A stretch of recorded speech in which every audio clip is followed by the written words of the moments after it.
Muito boa noite. Nós estamos aqui iniciando mais um Pense Brasil Nordeste, que na verdade está procurando compreender e refletir sobre o Brasil, né, que nós estamos vivenciando atualmente. Hoje a conversa é com a jovem e forte liderança popular que o Brasil está construindo, né? Eu vou conversar com o Guilherme Boulos, filiado ao PSOL, Partido Socialismo e Liberdade. O Boulos foi candidato a presidente da República em 2018, teve uma atuação marcante em função exatamente dos temas que pautou durante a campanha e também pela percepção, né, de campo político no segundo turno, ao prestar um apoio e uma articulação muito importante em torno da candidatura do Fernando Haddad.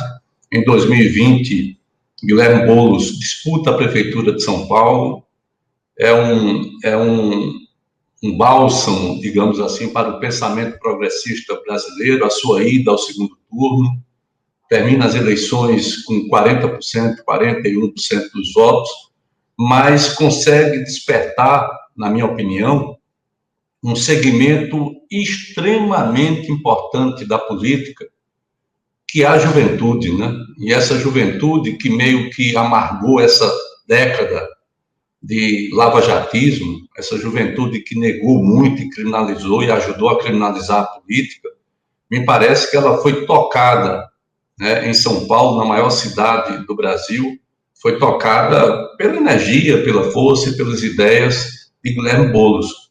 E eu vou conversar hoje exatamente com Boulos sobre o Brasil atual, sobre desafios, sobre tudo aquilo que o povo brasileiro precisa fazer, né, para, digamos assim, ultrapassar um dos momentos mais críticos da sua história.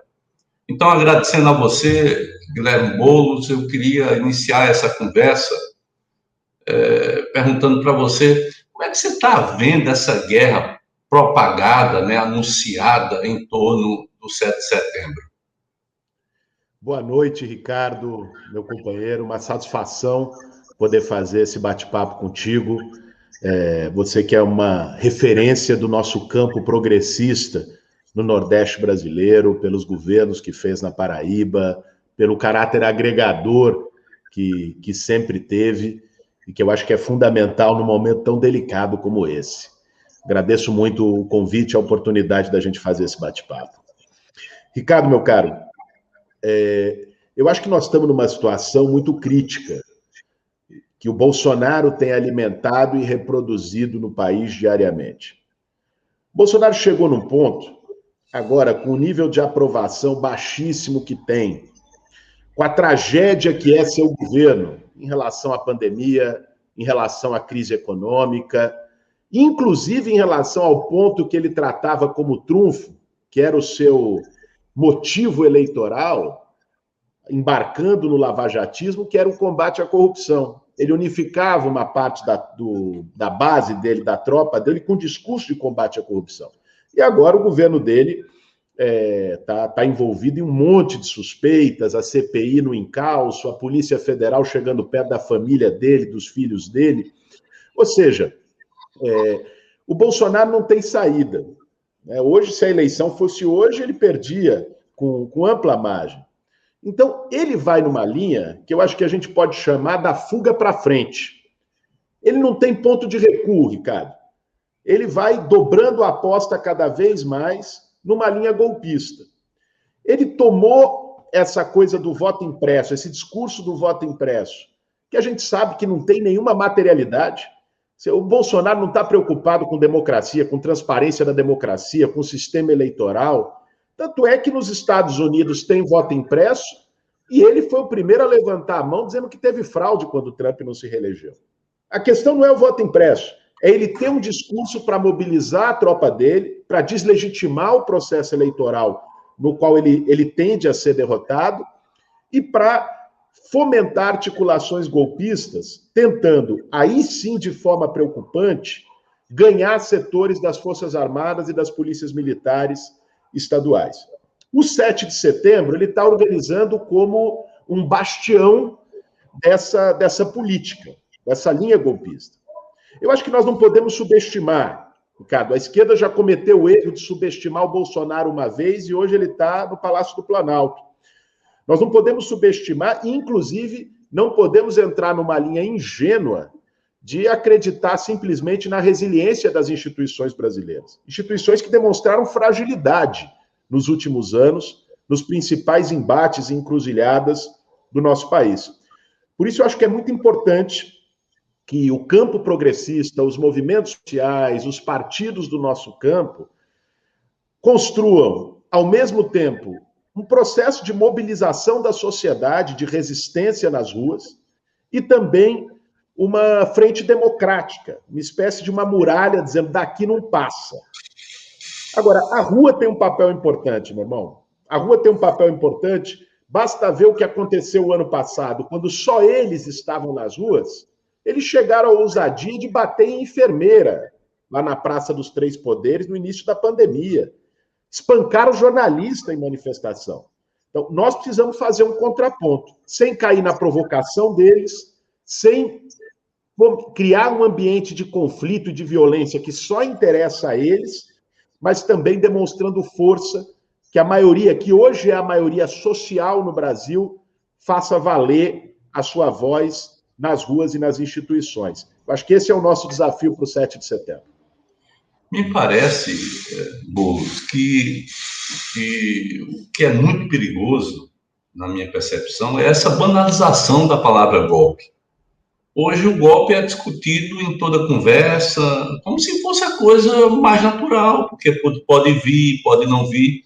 E essa frouxidão democrática, digamos assim, presente em muitos setores, né, que talvez encubra uma certa desilusão no seio da população, é o que me deixa extremamente preocupado, né? É a naturalização de um golpe. Não interessa de que forma seja, né? Mas de um golpe, de mais uma interrupção. Você acha que Bolsonaro ele tem condições de impor um estado de exceção, se é que nós não já vivenciamos um estado de exceção, mas um aprofundamento desse estado de exceção? E com quem ele contaria? Com quem que nesse xadrez todo aí, com quem que ele contaria? Né? Eu acho que é importante conhecer o teu pensamento acerca disso, porque me parece que Bolsonaro anda muito isolado, né? Olha, Ricardo, primeiro eu tenho muito acordo contigo quando fala nessa banalização do golpe. É impressionante como isso virou motivo de coluna, de editorial, de um debate de boteco, com uma normalização que parece que nós estamos falando de um processo corriqueiro, né? Enquanto nós estamos falando numa ruptura institucional que pode cobrar um preço alto, não só para nós, mas para gerações que estão por vir. Eu não acho que o Bolsonaro tenha base nas instituições para uma ruptura. Aliás, se tivesse, ele já teria provocado essa ruptura, porque ele pretende abertamente fazê-la. Eu não acho, por exemplo, que a cúpula das Forças Armadas hoje embarcaria num golpe contra a democracia, fecharia o Supremo, fecharia o Congresso, daria poderes plenos ao Bolsonaro. Não vejo base para isso, tampouco no Congresso Nacional, nem no Supremo Tribunal Federal. Sobretudo, o Supremo tem colocado freios ao Bolsonaro nesse quesito. No entanto, a preocupação maior, eu acho que ela tem que vir das articulações informais e milicianas do Bolsonaro. Olha o que aconteceu na Bolívia há 2 anos atrás, Ricardo. É claro, a Bolívia tem um nível de consolidação institucional menor que o do Brasil.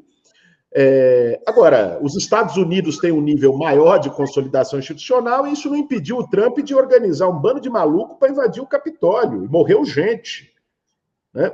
Então, veja, na Bolívia se inaugurou uma modalidade de golpe em 2019 contra o Evo Morales, inclusive com questionamentos sobre o processo eleitoral. O golpe se deu como decorrência do processo eleitoral, em que o exército não se moveu. O exército ficou aquartelado. A Polícia Nacional Boliviana ficou aquartelada.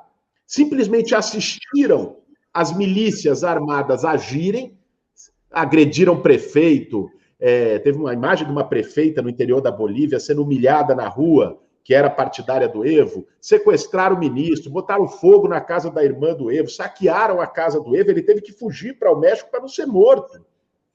E os milicianos agiram e depois as Forças Armadas foi só chancelar o golpe e dizer, de fato, vamos acalmar a situação, e entrou uma presidenta biônica na Bolívia. Então, veja, o Bolsonaro armou muita gente.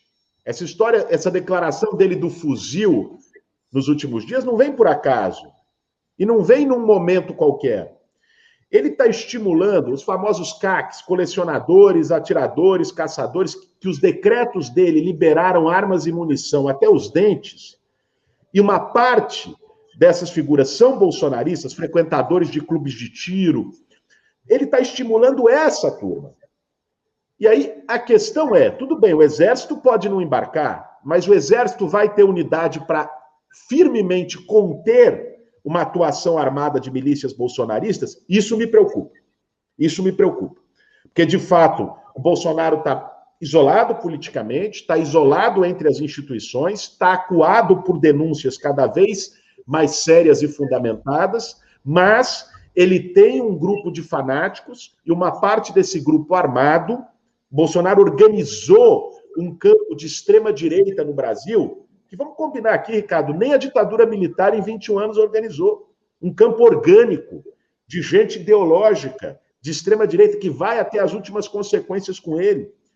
O único paralelo, talvez, na história recente do Brasil, da história do último século no Brasil, seja Plínio Salgado com os integralistas, que organizou um grupo também armado dessa mesma natureza.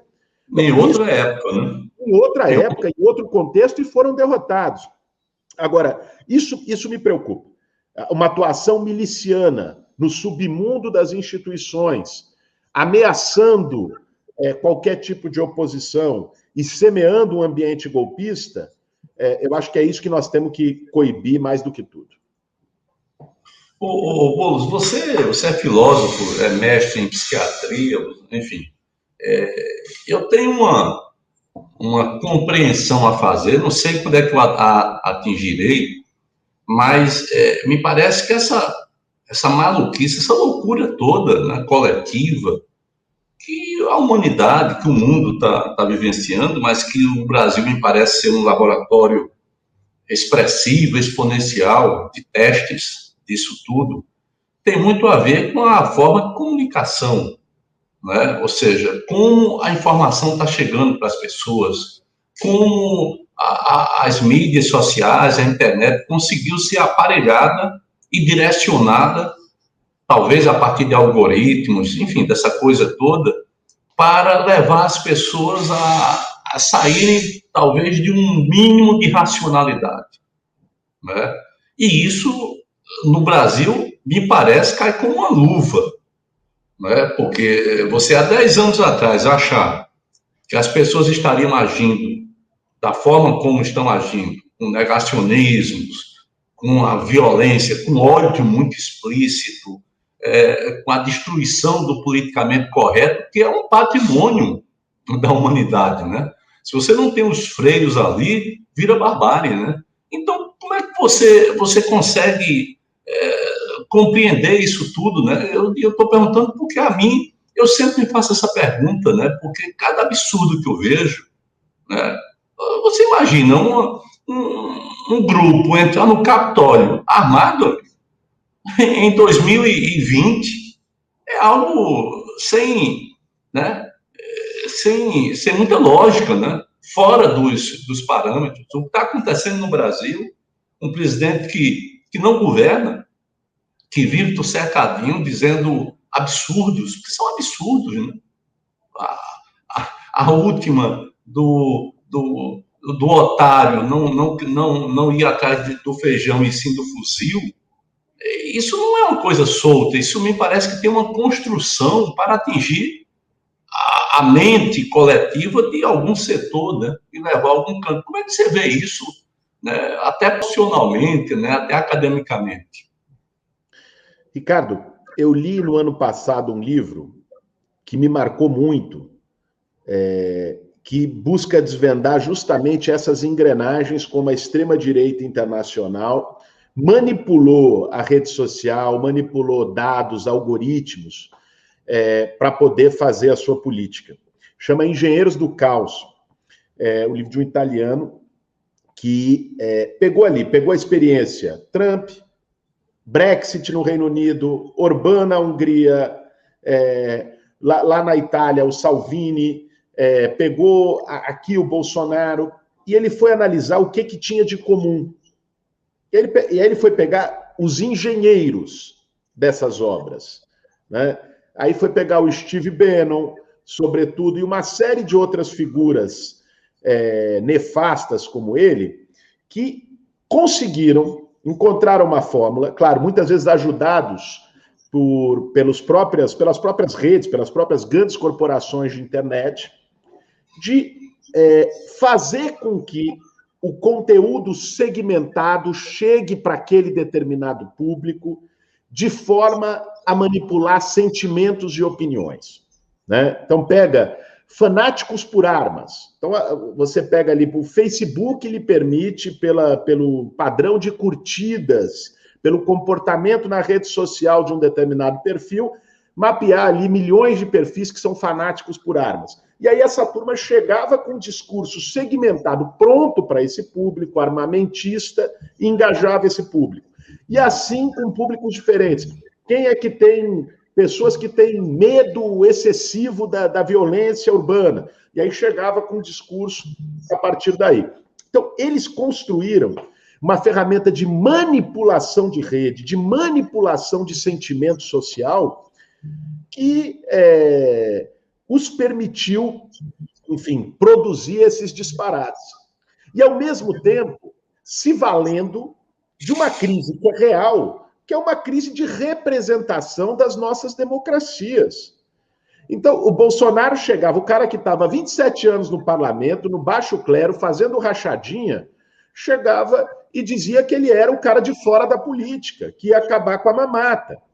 E esse discurso, depois de lavajatismo reinante no Brasil, depois de um declínio institucional e de um ambiente de crise de representação que tem a ver com o sequestro das instituições pelo poder econômico, isso fez sentido para muita gente. Teve um episódio, Ricardo, na campanha de 2018, eu estava voltando para casa depois de um dia depois do último debate do primeiro turno, e você sabe, você foi senador, foi candidato, sabe que o debate é um momento que te dá visibilidade. Um dia depois do debate, as pessoas te reconhecem mais, te veem mais e tal. E eu estava no carro, parou um cara do meu lado, falou, pô, você é o Boulos, eu te vi no debate, você foi muito bem, foi para cima do sistema, botou o dedo na ferida. Se eu não fosse votar no Bolsonaro, eu votava em você. E eu fiquei pensando, falei, meu primeiro pensamento foi o que eu fiz de errado, né, para gerar essa associação. Mas eu percebi, era um rapaz da periferia de São Paulo, que não é fascista, que não se identifica, sabe, com as loucuras do Bolsonaro, mas ele foi capturado, naquele momento, por um sentimento de rejeição à política e de antissistema. E eles conseguiram manipular isso muito bem nas redes sociais, com a pimenta das fake news, o ingrediente a mais do uso ostensivo de mentiras e teorias conspiratórias. As mentiras e as teorias conspiratórias, isso esse livro do Engenheiros do Caos também mostra, tem uma capacidade de engajamento muito maior do que uma informação verificada, checada, mais fria. Então, se você inventa uma loucura, né?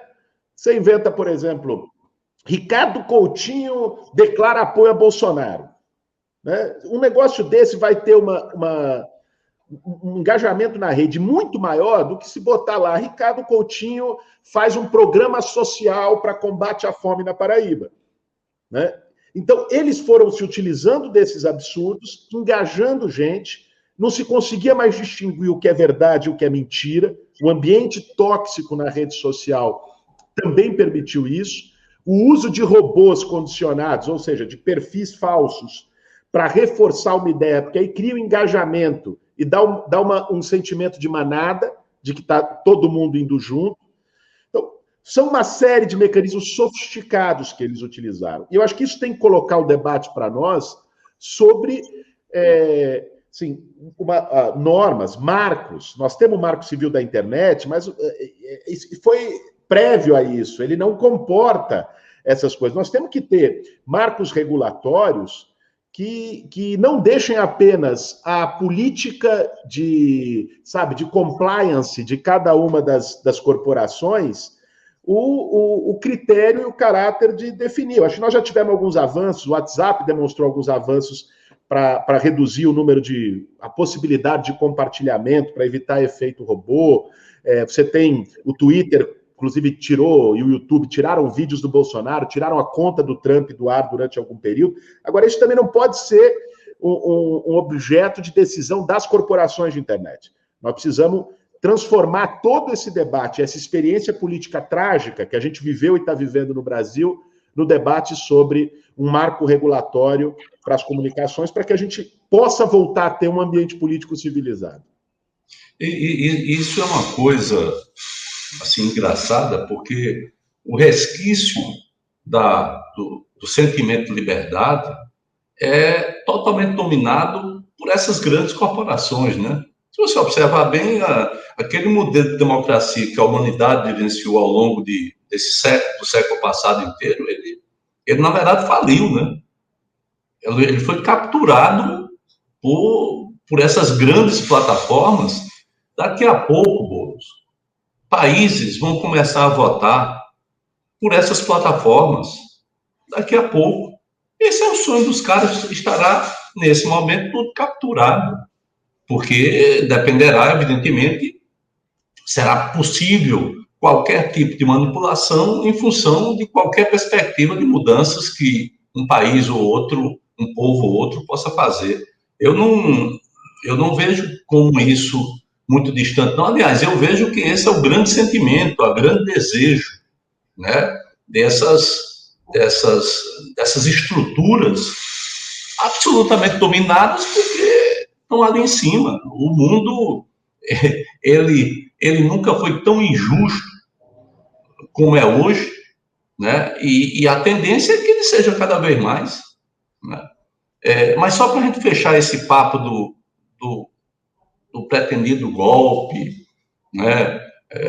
E também porque tudo isso que você falou agora não tem nada pronto, por exemplo, que diga que não se repita no próximo ano, que não esteja se repetindo agora, né? Aliás, a guerra da Covid, né? A guerra de Bolsonaro contra o povo, usando a Covid, eu acho que demonstra exatamente isso. Agora, qual é o papel, na tua cabeça, da justiça, do povo e do legislativo, né,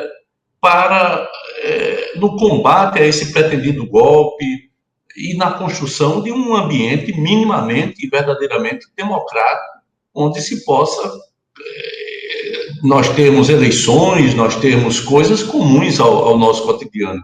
Qual o papel desses três instrumentos, né? Justiça, legislativo e o povo? Ricardo, o papel da justiça é coibir as ilegalidades do Bolsonaro, toda vez que ele passa o limite da Constituição, não são poucas, e, ao mesmo tempo, fazer uma investigação a fundo, profunda, e levar a cabo as punições em relação aos crimes que ele comete. Esse é um papel do Judiciário. Eu acho que o Supremo Tribunal Federal tem minimamente cumprido este papel de contraponto, né, que é o seu dever. Não é integral, né?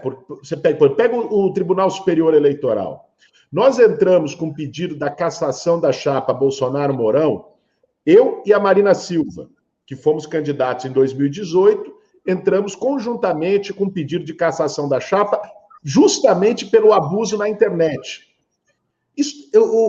O primeiro parecer foi vir no final do ano passado, 2 anos depois. E agora, na semana passada, o TSE está considerando Ou seja, o cara já está quase terminando o governo e isso ficou na gaveta por falta de coragem de fazer o enfrentamento, porque existem lá elementos e provas. Então, também não é verdade que a justiça esteja cumprindo seu papel de forma absolutamente exemplar. Mas há um contraponto. Há um contraponto no judiciário que eu acho que impediu o Bolsonaro de avançar em outras searas.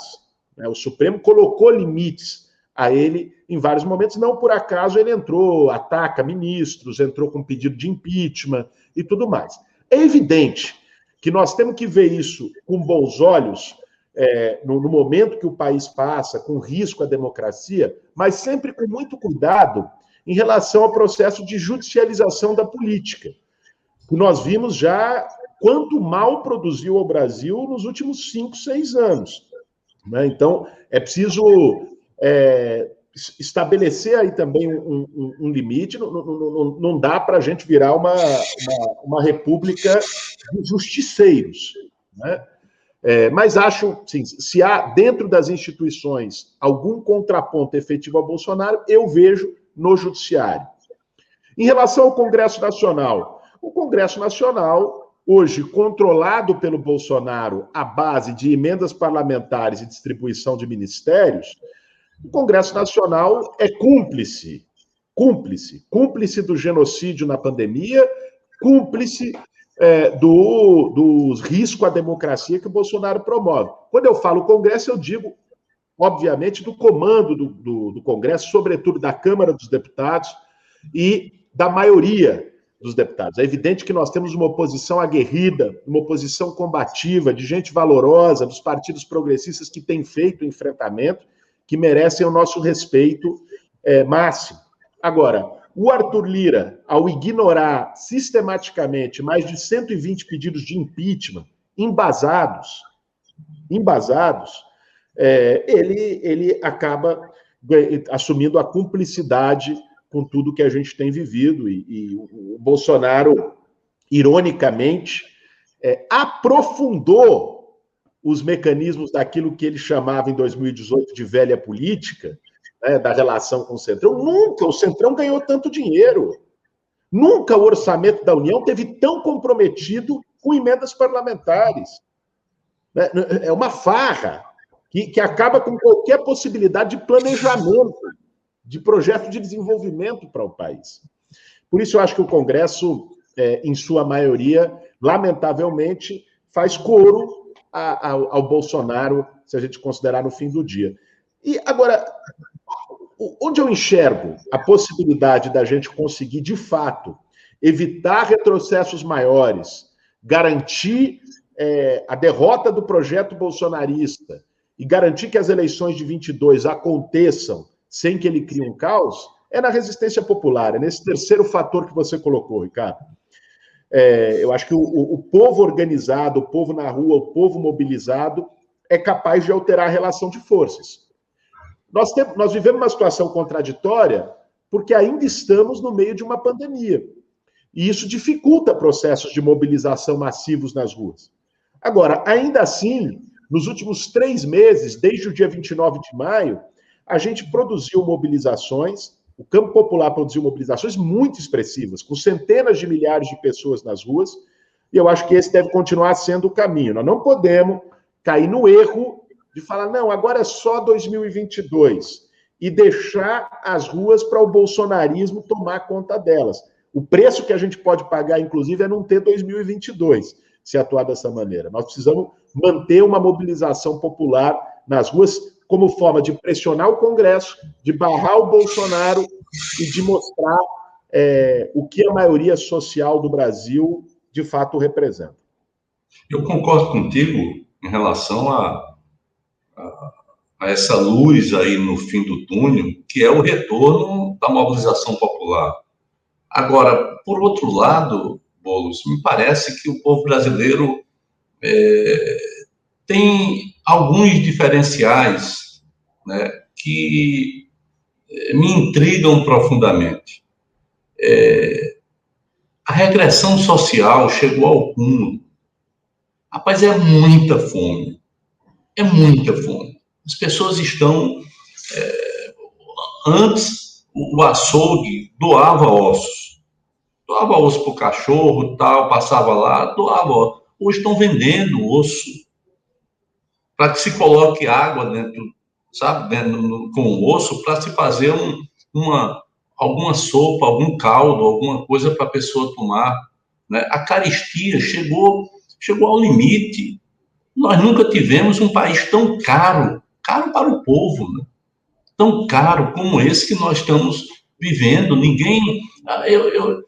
um litro de gasolina aqui na Paraíba chega a R$6, né? E o do álcool, que é um produto daqui, né? Ele chega a 5,20. Ou seja, aquela diferença que existia, que te dava condição de usar um ou outro, ela sucumbiu.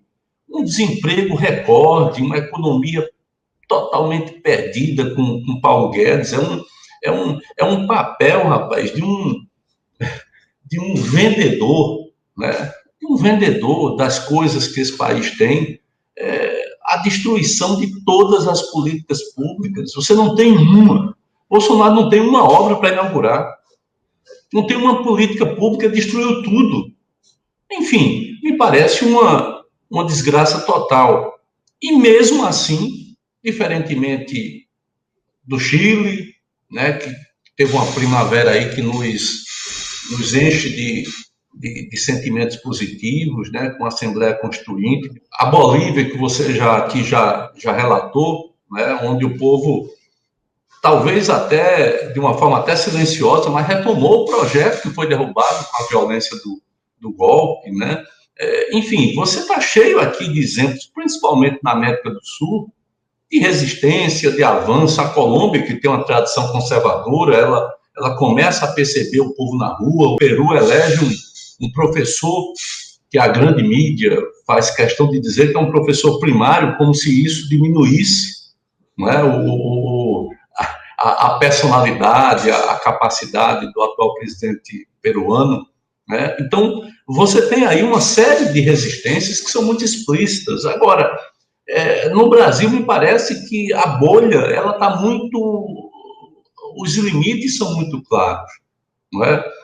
Então, a questão que eu coloco para você é para onde caminha o povo? O povo na sua expressão mais ampla, né? Não só aquele militante, mas também aquele cidadão que está aí sofrendo tudo isso e está meio que paralisado, à espera, efetivamente, não sei de quê. Como é que você vê tudo isso?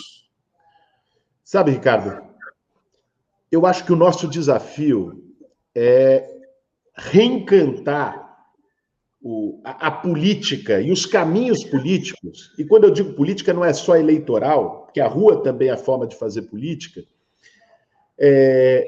para que este povo sofrido, desvalido, acuado, desiludido, né, possa recobrar suas esperanças. Onde eu acho que o povo começa a ficar apático? O povo fica apático quando ele não vê alternativa. Quando ele enxerga que olha, é tudo a mesma coisa. Quando ele vê o palco da disputa política como um palco de mais do mesmo, como um palco que não aponta perspectiva de futuro, como um palco que não lhe dá motivos de esperança. E nós passamos por um processo no Brasil nos últimos anos, não vou falar aqui da tradição histórica do povo brasileiro, porque eu também acho muito duvidoso essa coisa de que o povo brasileiro é um povo pacato. Basta olhar o quanto de revoltas populares que nós tivemos ao longo da nossa história.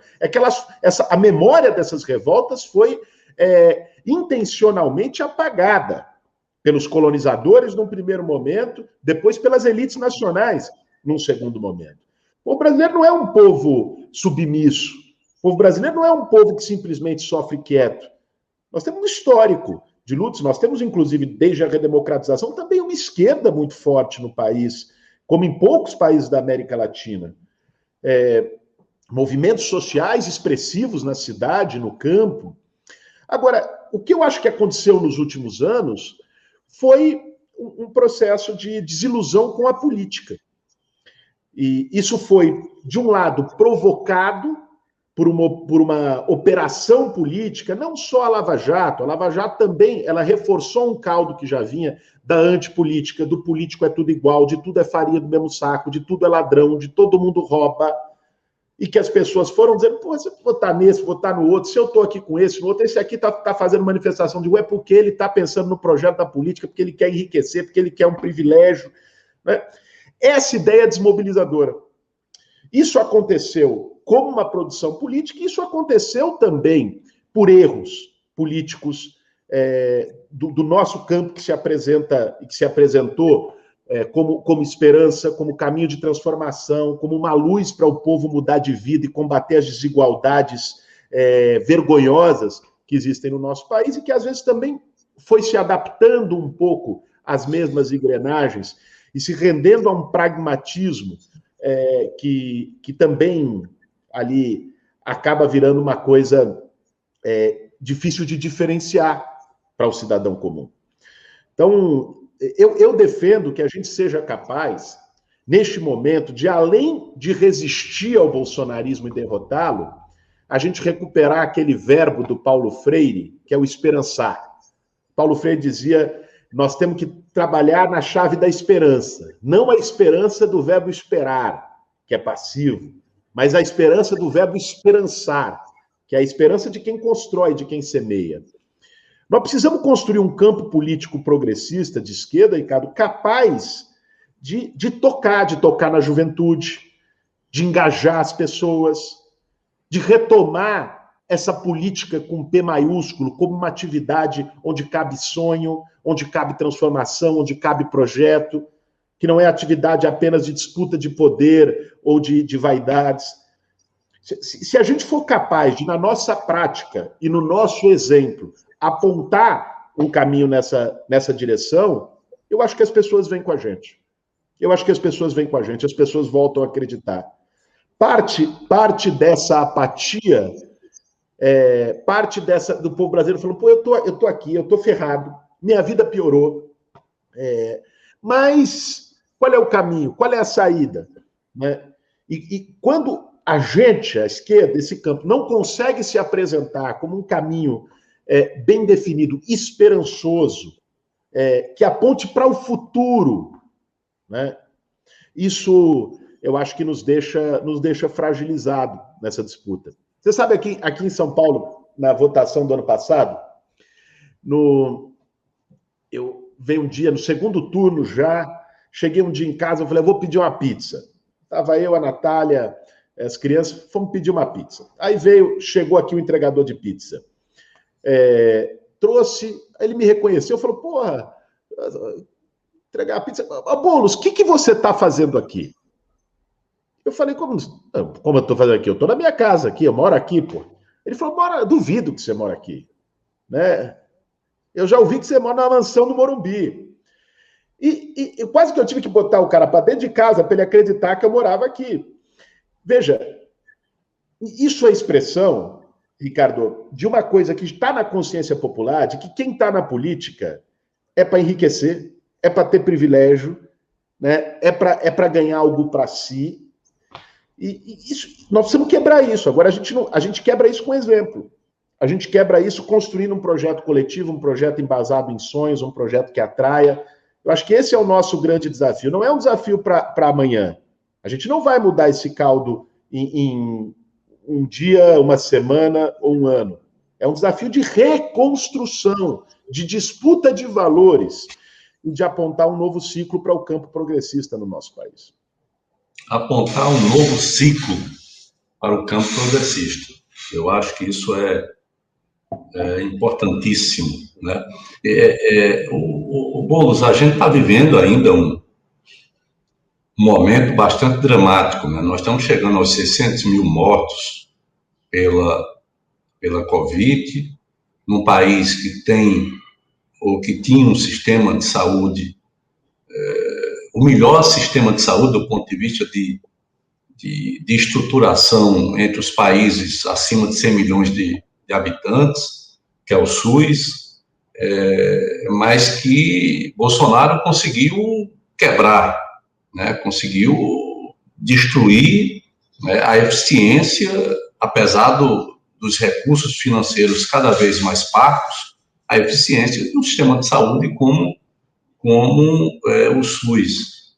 E me parece que na cabeça desse povo, eles trabalham com a ideia de que essa catástrofe ela vai estar amenizada, a lembrança, a memória, porque na essência tudo é memória, né? Você acabou de falar das grandes lutas, resistências, explosões do povo que foram soterrados exatamente a partir da memória, né? Então, me parece que a estratégia deles é que daqui a um ano eles acham que esses 600 mil oficialmente mortos pela Covid, mais os 200 mil que nesse período morreram por síndrome aguda respiratória grave, no meio de uma COVID, no meio de uma pandemia, é óbvio que era Covid, 95% disso, né? Então, eles acham que isso vai estar amenizado, né? Qual é a tua percepção em relação a essa tragédia, em relação a uma recomposição do sistema único de saúde, a uma lógica da política ter que enfrentar isso, do que fazer com o SUS, do que fazer com a educação pública, ou seja, a política ter que enfrentar programaticamente. Não adianta achar que tem um segmento que não vai gostar, que o outro não vai. Tem que botar o dedo na ferida e dizer, olha, se eu for eleito, eu vou fazer isso, porque isso é fundamental no meu pensamento, né? Então, qual é a tua visão em relação não só ao impacto da Covid, né, nesse processo de combate ao bolsonarismo, culminando nas eleições de 2022, né, se ir além de todas essas questões relacionadas a um programa, né, um programa de mínimo de governo que possa mudar estruturalmente esse país. Ou se essas eleições têm um caráter de recuperação apenas como uma transição democrática. Ricardo, primeiro, é muito difícil que o Bolsonaro consiga apagar a sua responsabilidade no tamanho da tragédia, do genocídio da pandemia no Brasil, né? É evidente que assim, chega no ano que vem, nós vamos ter a maior parte da população brasileira vacinada. Esperamos que a pandemia possa estar controlada do ponto de vista da saúde pública. Isso gera um sentimento também de melhora na economia. É evidente que o Bolsonaro pode ter uma margem de crescimento de apoio social a partir dessa situação. Nós não podemos ignorar isso e tratá-lo como alguém que já está derrotado, cachorro morto, como se diz, né? Mas não se apaga. Foi uma ferida aberta no país. Nós estamos falando de quase 600 mil famílias enlutadas, né? Foi uma geração ceifada. Em vários estados do Brasil, você teve pela primeira vez um número maior de óbitos do que de nascimentos durante a pandemia. Agora, eu concordo muito com o debate que você traz de que o que está em jogo em 2022 não é apenas derrotar o Bolsonaro. Não é apenas, vamos fazer aqui uma transição democrática, um grande acordo nacional. Nós precisamos reconstruir o Brasil. E reconstruir o Brasil, Ricardo, não é nos mesmos termos de 20 anos atrás. O Brasil de hoje não é o Brasil de 2002, de 2003. O Brasil de hoje é um país terra arrasada. Você citou o SUS. O buraco é mais embaixo. Eles, pela postura absurda na pandemia, eles devastaram um dos princípios essenciais do SUS, que é a unicidade, a centralidade. Cada estado faz uma coisa. Então, assim, você, gestor público, governador de estado, sabe a importância da unicidade do SUS. É o que faz valer, é o que faz uma orientação que vem do Ministério da Saúde chegar na aldeia ribeirinha no mesmo dia. É o que faz agora, quando tem vacina, a gente ter quase 2 milhões de doses sendo aplicadas por dia. Porque nós temos a capilaridade, o SUS tem isso. E o Bolsonaro quebrou esse princípio que vai precisar ser reconstruído. O tanto de cirurgia eletiva, de atendimento que agora está represado e que vai reaparecer uma vez que a pandemia esteja superada e que vai exigir um novo investimento no SUS que não cabe, por exemplo, no teto de gastos que eles aprovaram, que precisa ser revogado, não só pelo SUS, mas pela educação. O Bolsonaro está burlando o teto de gastos. Eu vejo, às vezes, um debate e falo, não precisamos falar em revogar o teto, porque o Bolsonaro, na prática, já revogou o teto. Ele está burlando o teto porque o mercado, para a turma deles, pode. Agora, vá um governo progressista burlar o teto sem revogá-lo para ver o que acontece. Derrubaram a Dilma por pedalada fiscal, que nem aconteceu. Então, veja, nós vamos precisar ter um projeto de reconstruir o Brasil. E reconstruir o Brasil significa ousadia. Veja, uma coisa era em 2003, o Lula assume a presidência da República. Ele encontra um cenário econômico internacional favorável, boom de commodities, China crescendo a 2 dígitos. Ele acerta na política interna, depois de alguns percalços ali do primeiro ano, Palocci, aquela coisa toda, acerta na política ao ampliar o mercado interno, facilitar o crédito, né? Aumentar o salário mínimo, criar o Bolsa Família. Com isso, ele aumenta o emprego e renda e cria um ciclo virtuoso na economia, também dentro de um cenário internacional favorável. Ali, a economia cresceu 4% ao ano, foi a média do governo Lula. Mas com esses 4% ao ano, você aumentou o orçamento. E você pôde fazer políticas sociais à base de um ganha-ganha. Você pôde fazer políticas sociais sem mexer com as estruturas, sem fazer, por exemplo, uma reforma tributária progressiva, sem, por exemplo, mexer nos grandes interesses dos bancos financeiros do país. Se fez. Né? Agora, o cenário que nós temos hoje é outro. Não tem mais essa gordura, essa margem de manobra. Para retomar um ciclo de políticas sociais, de investimento público, um plano de obras e infraestrutura, saneamento, moradia popular, que gere emprego e, ao mesmo tempo, melhore a capacidade do Estado de atender a sociedade, para isso vai ser necessário mexer na estrutura, porque não tem, não fecha. E o mundo todo está fazendo isso, Ricardo. Em todas, veja, as grandes crises ao longo da história do capitalismo sempre tiveram uma resposta de como você financia o pós-crise. Na Primeira Guerra Mundial, quando ela acaba, os países que foram atingidos pela guerra, na sequência você teve quase que a generalização do imposto de renda, que não existia, que foi a forma de financiar a reconstrução. Na crise de 29, você tem o New Deal nos Estados Unidos como um exemplo de financiamento de reconstrução. Na crise do pós-guerra, você tem um endividamento público europeu para criar o estado de bem-estar social, inclusive na Inglaterra, a criação do sistema de saúde, o NHS, que foi inspiração para o SUS, e de um parque público de habitação, que foi modelo em nível internacional, né? Mas com base no endividamento, porque essa foi a resposta para resolver aquela crise e criar uma reconstrução. A pandemia nos coloca também a necessidade de uma reconstrução. Vai ter que se debater emissão de moeda, como está se debatendo no mundo. Vai ter que se debater tributação progressiva, como até os Estados Unidos do Biden está fazendo, e vários países da América Latina estão discutindo taxação de fortunas, aqui lucros e dividendos, imposto progressivo sobre heranças. Nós vamos precisar colocar isso na agenda como forma de ter condições reais de reconstruir o Brasil. Nós precisamos discutir mais esse projeto.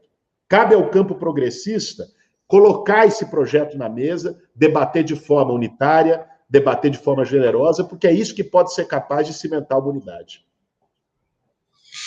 Eu acho que essas questões, elas são, que você agrega, elas são fundamentais, até mesmo porque eu li muito durante essa pandemia, esse isolamento, eu li muito e vi muitos pensadores propagando um mundo onde, em função dessa crise, né, nós tivéssemos um novo comum, nós tivéssemos... Só que me parece que o desenvolvimento das relações concretas, né, terrenas, materiais, está levando exatamente para o outro lado. Você tem um fosso cada vez maior, né, e particularmente dos países em desenvolvimento, um fosso enorme se alastrando, e efetivamente as forças que controlam tudo isso se recompondo, né? É claro que o Biden vai e bota 10 trilhões de dólares num amplo projeto de reconstituição, mas o poder, ele me parece, está cada vez mais concentrado. Está mais concentrado na América do Sul, está mais concentrado. E, além do que, você tem aí uma disputa e uma polarização, né, digamos assim, nova no mundo, mas com um papel que é um papel anterior, que durante esses últimos 20 anos faltou, em função da queda da União Soviética, mas a China chega para que meio que retensionar, né, o mundo, que, de certa forma, para o capitalismo, principalmente o neoliberal, é algo importantíssimo, senão os caras não respeitam ninguém, os caras botam todo mundo na sarjeta, né? Então, essa é uma questão, né, que para onde caminha o mundo, que é muito importante que pessoas, né, no caso com a tua responsabilidade, né, possam meio que expor um pouco o teu pensamento. Para onde é que caminha o mundo? Para ser mais solidário ou para termos uma radicalização das posições, né, sociais, né? Qual é a tua visão de mundo nesse, eu vou chamar pós-pandemia, mas está tudo junto, né? Economia, pandemia. É uma encruzilhada, né, Ricardo? As grandes crises sempre colocam essas encruzilhadas para a humanidade. Eu acho que a pandemia, ela despertou, ao mesmo tempo, o que tem de pior em nós e o que tem de melhor em nós. E é isso que está na batalha. Veja, esse culto à morte, esse desprezo pela vida das pessoas, que é verbalizado pelo Bolsonaro, pelo bolsonarismo, isso, a catástrofe da pandemia, enfim, despertou isso numa parte da sociedade. Houve quase uma banalização da morte. Hoje foram 2.000, amanhã são 3.000 mortos. Veja, houve tempo, às vezes eu me lembro na minha adolescência. Hoje só foram 600, hoje só foram 700. Veja, eu me lembro na minha adolescência quando caiu um avião da TAM em Congonhas. Foi uma comoção, foram dias. Veja, e como tinha que ser, foram 100 vidas, né?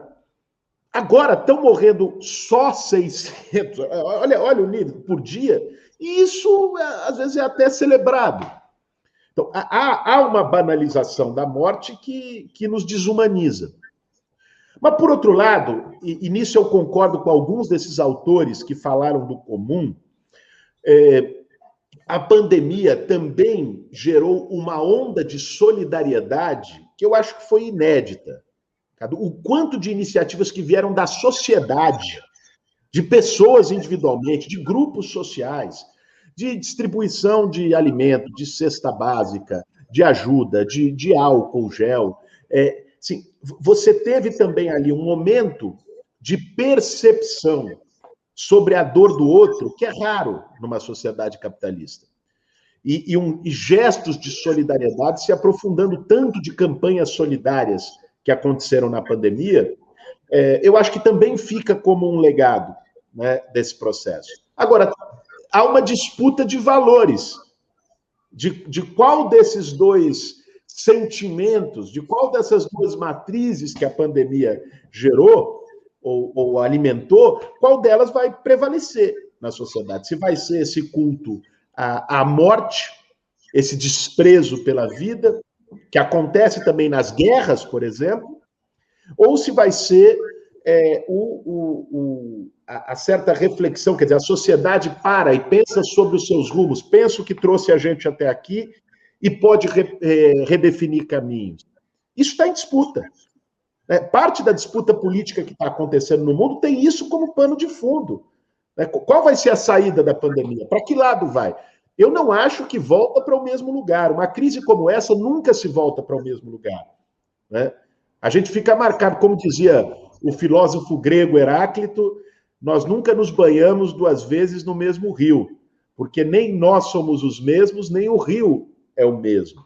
Então, uma crise como essa vai deixar marcas, e o pós-pandemia não será a mesma coisa do que a gente vivia em 2019. Agora, se será melhor ou será pior, essa é a grande disputa que nós temos, que é uma disputa de valores.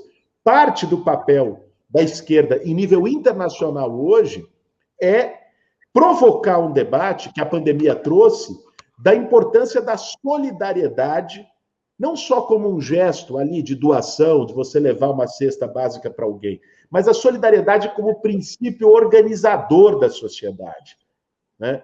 A sociedade que a gente quer é o cada um por si, é a sociedade do desprezo pela vida, é a sociedade do consumismo desenfreado, é a sociedade do individualismo que não vê nada ao lado, ou é uma sociedade solidária, é uma sociedade que retome um sentimento de comunidade, uma sociedade onde se valorize os outros. Eu acho que esse debate está acontecendo, né? Subterraneamente, ele está acontecendo nas grandes disputas que hoje o mundo está passando politicamente, e é importante que a gente se posicione. Não há nada dado. Essa história de dizer, olha, a nova sociedade pós-pandemia será mais solidária. Não, se nós não trabalharmos para que seja, não será. Tens razão, sem dúvida nenhuma. Boulos, a gente está assim, encaminhando aqui para o final do programa, mas evidentemente que eu gostaria de saber, de te perguntar, e você falou muito em disputa, e é exatamente isso, nós temos uma profunda disputa em todos os sentidos, né, no mundo hoje em dia, mas falando em disputa, você, naturalmente, é uma peça-chave, né, nas disputas eleitorais e no campo partidário.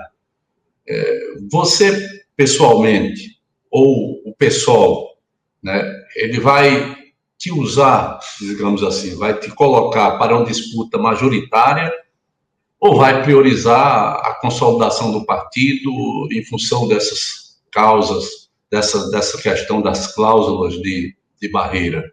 Qual é a estratégia do partido para as eleições do próximo ano, né?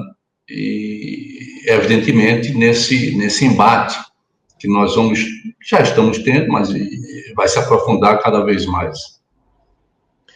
Ricardo, meu caro, o PSOL é um partido que está em crescimento, não só na esquerda brasileira, mas em crescimento na sociedade brasileira. Os dados do TSE agora desse semestre mostram que o PSOL foi o partido que mais cresceu desde as eleições de 2020 em número de filiados. Tem se capilarizado mais, eleito mais parlamentares. Eu acredito que com esse processo o partido vai conseguir ultrapassar a cláusula de barreira. Essa é a avaliação também da nossa direção partidária, né? Nós temos chapas fortes sendo construídas em cada estado.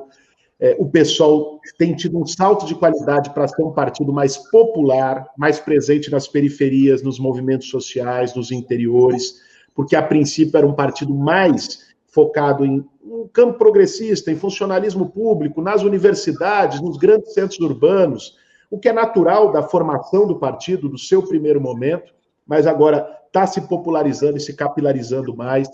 Então, eu acredito que o PSOL conseguirá ultrapassar a cláusula de barreira. Nós temos 2 embates no ano que vem, digo aqui desde onde eu estou, certo? Como um militante que atua em São Paulo. O primeiro embate, que é de todos nós, é derrotar o bolsonarismo. E eu tenho defendido no nosso partido que a gente construa ou trabalhe para construir, porque não depende só de nós, mas trabalhe para construir uma unidade do campo progressista para derrotar o bolsonarismo. O PSOL sempre teve candidato à presidência da República, desde que foi fundado. Eu fui o último desses candidatos, em 2018. Mas eu acho que o momento atual talvez exija de nós um gesto de construção conjunta, e acho que o esforço deve caminhar por aí. Claro que isso depende também do aliado, isso depende também da disposição de gestos, de generosidade, de construção programática. E aqui, no estado de São Paulo, nós temos o desafio de derrotar essa hegemonia nefasta do PSDB, representada hoje pelo João Dória. Eles estão há 25 anos no governo. Você sabe, Ricardo, às vezes eu vejo a elite paulista falando no coronelismo no Nordeste. É evidente que existe coronelismo, mas Eu não vejo um coronelismo mais duradouro no Brasil do que aqui em São Paulo do PSDB, que a base de práticas clientelistas mantém relações de toma lá da cá com prefeituras do interior, né? Não tem nenhum tipo de planejamento regional, de descentralização, é um governo marcado por corrupção, por abandono, por descaso, por perpetuação da desigualdade social. São Paulo é 30% do PIB nacional, tem 46 milhões de habitantes, um orçamento de 250 bi, né? E não tem políticas sociais efetivas, e tem fome, e tem muita pobreza, tem muita desigualdade. Então, eu estou muito animado com o desafio de concorrer ao governo do Estado, de buscar construir uma unidade. Tenho conversado com vários partidos do nosso campo para a construção de uma unidade, porque acho que tem uma oportunidade de a gente derrotar o PSDB, as pesquisas têm mostrado isso também, tem um cansaço, um desejo de mudança.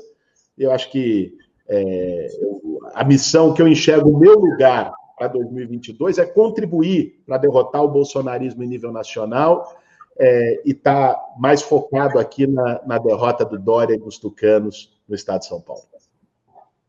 Maravilha. Guilherme Boulos, foi um prazer enorme reencontrá-lo, mesmo virtualmente, né? E eu tenho certeza absoluta que essa tua compreensão de Brasil ajudou muito a reflexão das pessoas que assistem o Pense Brasil Nordeste, que está mais Brasil do que nunca, naturalmente, até mesmo porque o Nordeste é dentro do Brasil, e você cita com muita propriedade, né? E eu queria só fazer um adendo. O coronelato no Nordeste, ele vem em profunda queda. São 40 anos de desfazimento, né? De derrotas, uma atrás das outras, que o coronelato tem. Agora, o coronelato do PSDB em São Paulo, ele ainda continua, mas me parece que começa efetivamente a desmoronar, exatamente por falta de apoio e principalmente por não dar de retorno ao povo o básico que o povo precisa, sequer. Né? Eu estive em São Paulo recentemente, rapaz, a população de rua, como aumentou? Como aumentou? É algo assim estrondoso.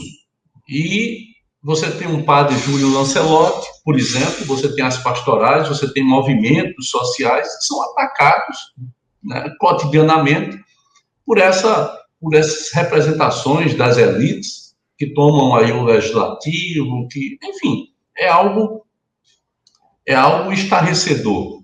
Mas eu queria, Boulos, agradecer a você pela importante conversa, né, e dizer que vamos trabalhar muito para que as coisas se encaixem e que a gente possa, quem sabe, daqui a um ano, estar conversando exatamente de um novo momento, né, um momento em que essa praga, né, denominada não apenas por Bolsonaro, mas pelo bolsonarismo, pelo conjunto de ideias ou de contra-ideias que tomou conta do nosso país e que efetivamente destruiu bastante, principalmente o nosso tecido social. Então, eu quero agradecer a você, muito boa noite e até a próxima oportunidade. Eu conversei aqui com Guilherme Boulos, né, essa grande liderança política e também uma simpatia de gente, naturalmente. Guilherme, um abraço grande para você, meu irmão. Obrigado, Ricardo. Obrigado, meu irmão, a todo mundo que acompanhou a gente. Adorei a conversa. É muito bom estar contigo sempre. Quando vier a São Paulo de novo, não esqueça de dar o toque para a gente tomar aquele cafezinho. Abraço. Um abraço grande. Até a próxima.